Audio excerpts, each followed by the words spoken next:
Pour ma part, quand je demande que Blanche me respecte, ce n'est pas qu'elle me traite comme un dieu. Je demande qu'elle puisse me donner ma place de chef, aussi qu'elle ait une manière de me parler. C'est quoi justement donner la place de chef? C'est-à-dire qu'elle ne peut pas prendre des grandes décisions sans moi. Elle ne peut pas se comporter comme si elle est célibataire alors qu'elle est mariée. Il y a un temps qu'elle doit utiliser quand elle me parle. Il y a une manière, elle peut parler au chauffeur, parler au jardinier, mais quand c'est moi, elle doit changer le ton. Même quand il est en colère. Même quand elle est en colère.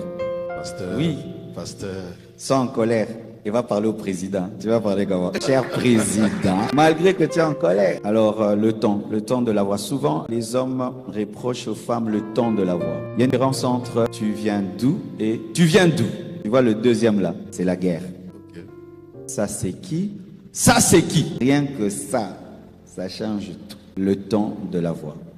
Aussi, l'attitude que tu as. Tu parles à quelqu'un sans le regarder. C'est un manque de respect. Tu parles des fois même sans faire l'effort d'être entendu. C'est un manque de respect. Parce que l'homme voit comment tu parles à ton père, à ta mère, à d'autres personnes que tu respectes. Mais quand il s'agit de lui, il ne lui donne pas ce respect. C'est ça que nous réclamons. Comment tu parlerais au président? Comment tu parlerais à ta maman, à ta grand-mère? Comment tu parles à ton pasteur? Certains hommes sont jaloux des pasteurs. Pourquoi? Ils voient sa femme parler d'une certaine manière de son pasteur à son pasteur, mais quand il s'agit de lui qu'il a épousé, ça change.